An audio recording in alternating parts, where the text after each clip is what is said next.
Robbie, you mentioned that you didn't do the workout today because you just worked out. Do you have to change your schedule because you're fighting during the daytime as opposed to 10 p.m., 11 p.m. at night? The schedule's a little different. I didn't have to do too many late workouts anyways. Usually I do. My last workout starts around 2, so it'll be perfect. My body feels good. It's adapted to this time. A fight's a fight. It doesn't matter if it's at 12 a.m. or 3 p.m.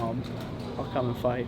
When was the last time you fought like midday though? Can you remember? No, it's been a while for sure. Colby's been relatively respectful to start, then he started getting a little more chirpy. Does any of it even get to you? Nah, I don't really pay much attention to what everyone's saying. Have a hard enough time just focusing on myself, getting myself ready. It's a tough task to go in every day, work hard, grind away, be a father, be a husband. Those are the things I try to focus on, how I can grow and get better. So it doesn't really matter what anyone else is saying. Do you buy into any, I don't know if you want to call it a gimmick or a character or persona, but do you buy into any of what he does? I don't pay attention to much of what anybody does, so other than myself. So people can do whatever they want, and more power to whoever, however they want to act. It's up to them. But I'm just going to be me and worry about myself, stay in my own lane, and work.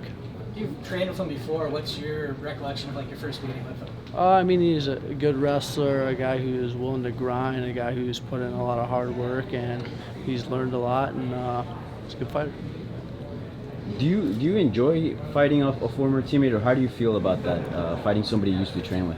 It's a fight. I'm a professional. I've been doing this my whole life, fought a lot of guys, and it's just another day, show up and compete and do what I've done my whole life, which is train and fight. It's who I am. So most of the talk about him is usually surrounded about what he says, but as a fighter from a skill set standpoint, where is he most dangerous? What challenges do you think he presents to you? He likes to push a good pace, comes with a lot of different strikes, kicks, just stays really busy and grinds away.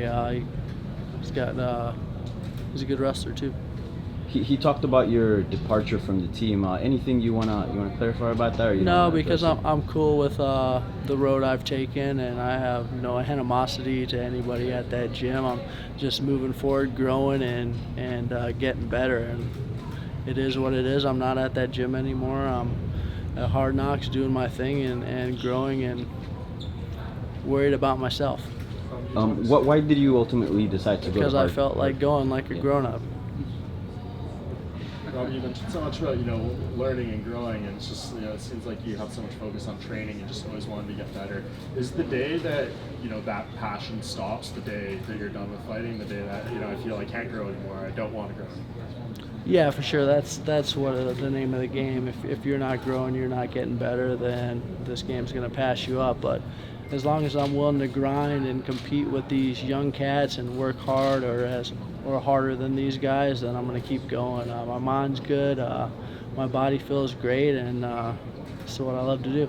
I think Redefining, it used to be a 40-year-old fighter was like something. Whoa. No, I know you're still a few years away. No, I know you're still. Settle down. But can you envision yourself fighting that much longer? You see a lot more guys fighting at that age. Yeah, I don't know. Just one fight at a time, taking care of my body, doing the right stuff, eating right, taking care of myself is what it comes down to. I enjoy what I do, and I'm going to do it as long as possible. Hey Robbie, is obviously after Saturdays, have you thought about the Askren rematch at all? No, I haven't talked about that or thought about that since the fight, and I think it is what it is. Moved on. You can't go back in the past and hold on to those things. You gotta learn and grow and move forward. It's not gonna affect me any, so I just keep moving. What did you learn from a fight like that? I mean, obviously a lot of people feel it shouldn't have been stopped. Some people do believe. I mean, what can you take away from a fight that maybe shouldn't have ended that way? Well, it's just putting yourself in those positions where Herb had to make the choice is really what it comes down to. I put myself in that position with, obviously, Ben did some good stuff there, and Herb did what he thought was right at that moment. So it's how did my body feel? How can I get better from the little bit of fighting that we did? And that's what I did. I focused on all the stuff that I could get better at and just kept grinding away. What did you make of the Masvidal knockout over him? Oh. I mean, for one side, I'm sure you can appreciate a knockout that spectacular and just maybe Yeah, I'm very excited for Masvidal. He's been fighting for many years, a stand-up guy. I fought on many cards with him, trained with him. I'm excited for him. Yeah, it's good to kind of see him get that shot. Yeah, I mean, he's been grinding for a long time, fought a lot of really good fighters, and he's a true fighter, and no nonsense, just comes to fight every time. Just like Out of all the obligations that require a fight, the training, the dieting, the weight cutting, is doing media the least enjoyable for you? No, it's not bad. I would say the weight cut's not fun anymore, but this is easy because I control this shit. Yeah. And so have you had thought of going back to 185? You mentioned the cut's not good. No, the cut's not bad, but it's never fun. So no, this 170 is good for me, and I feel good. Does the idea of playing spoiler for Covington's title shot play into your game plan? No, I don't really focus on those things. A fight's a fight. I'm trying to win. You don't get extra motivation by taking something away from somebody. I'm motivated to fight and compete. It doesn't matter where he's going, it matters where I'm going.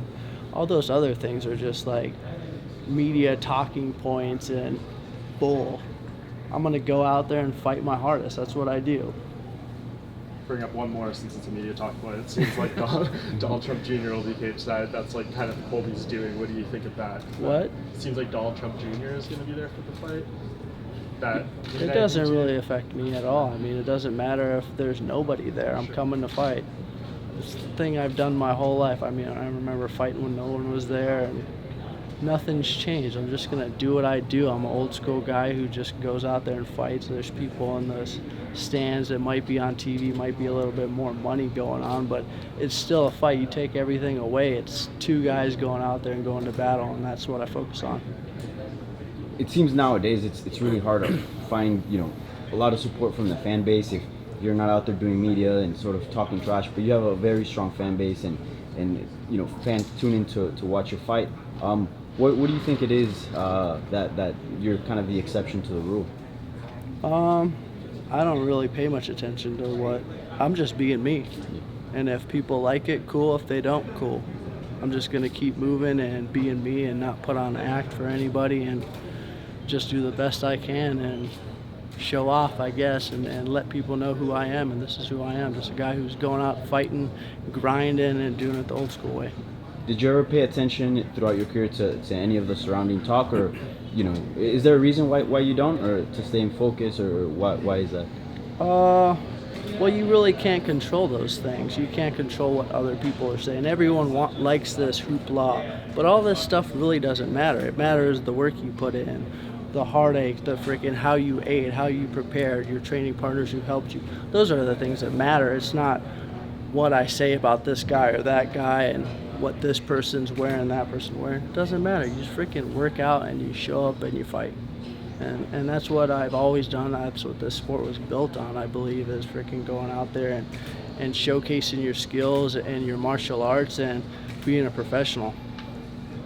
We talked about maybe playing spoiler for Colby, but what's your take on the title picture as a whole? I mean, you've got Colby, you've got Leon Edwards, you've got Masvidal. Do you think maybe a big performance and you can kind of leapfrog, because it seems like at least 3 or 4 horse race? Yeah, there's a lot of guys out there, and I can't pay attention to those kinds of things. You never know what's going to happen. You never know what Dana's going to do.